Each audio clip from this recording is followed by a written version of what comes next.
Okay. Just want to start with congratulating our players and our coaches. They did a great job of not giving up. There was a couple of points in the game where it didn't look promising. So can't give our coaches and our players enough credit for just continuing to fight, continuing to believe in what we're doing. I think everybody I think everybody was happy, was excited that I finally used a few timeouts and got our kicker in a position to make a school record 55-yarder, which we knew he could do, had confidence that he'd be able to do it, which got us the victory. So really, give Texas Tech credit. Cliff's doing a great job. Mike Smith's doing a great job at the defense. They had me guessing, they had me frustrated early. They're getting better and better, and would anticipate that they're going to win a bunch of games this year. So give them credit. They played hard. They were ready to go. Told our guys that they would be, that we got to get out there and we got to do a good job of starting fast. Withstand their energy. They always in the first half at some point have a barrage of points and then let the game settle in. So we let the game settle in the second half, and especially defensively, we let the game settle in the second half, played awesome on defense in the second half, and was able to do enough to be able to get the win. So with that, we'll take some questions. Maybe you stuck with the running game, even down a couple scores that would look like passing. No, I mean, that's just who we are. I mean, if they're going to put two safeties back, we got two great wideouts. We got two phenomenal wideouts, so they were going to put safeties back. They were going to play cover two. And which means we got to run the ball regardless of what set we're in. I was a little frustrated in the first half with not getting more out of the run game. But we didn't abandon it. We stuck with it. Coach Crook and Coach Dawson did a good job on the sidelines, kind of adjusting the defense so we could get the ball out the open.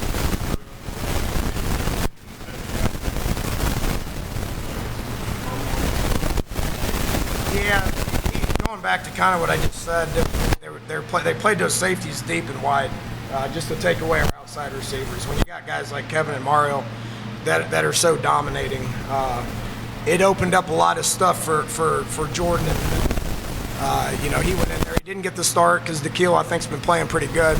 But Jordan went in and had a huge game.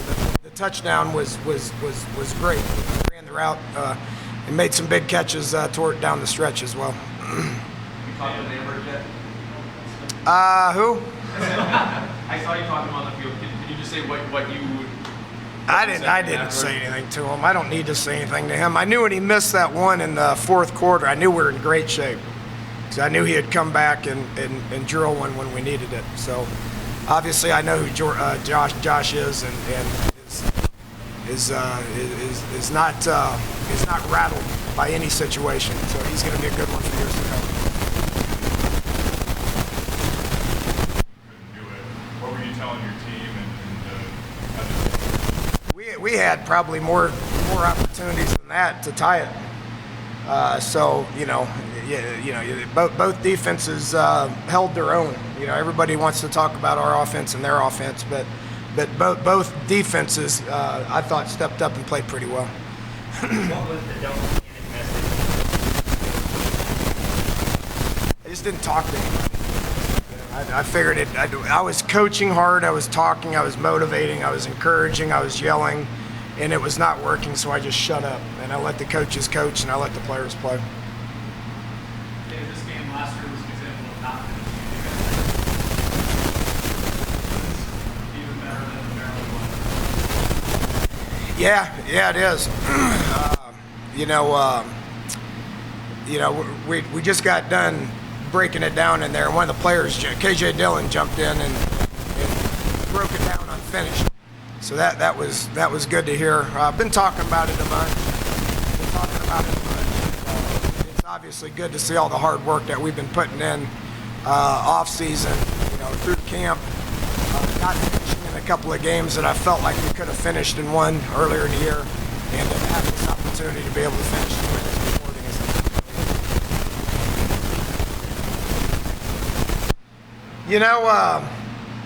We just challenged our guys to.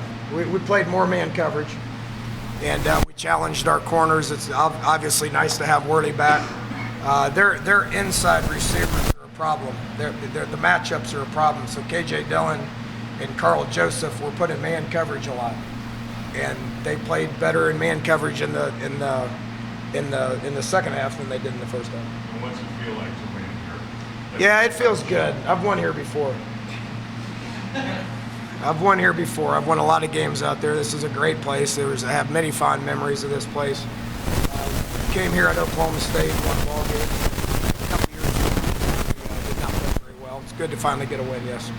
Preparing for the game without defensive lineman. I know you started to shift a little bit on that last week. What was the continuation of that this week like? Shaq Riddick just keep getting better. Noble just keep getting better. Darian Howard get in there, play ball. Kyle Rose held the point.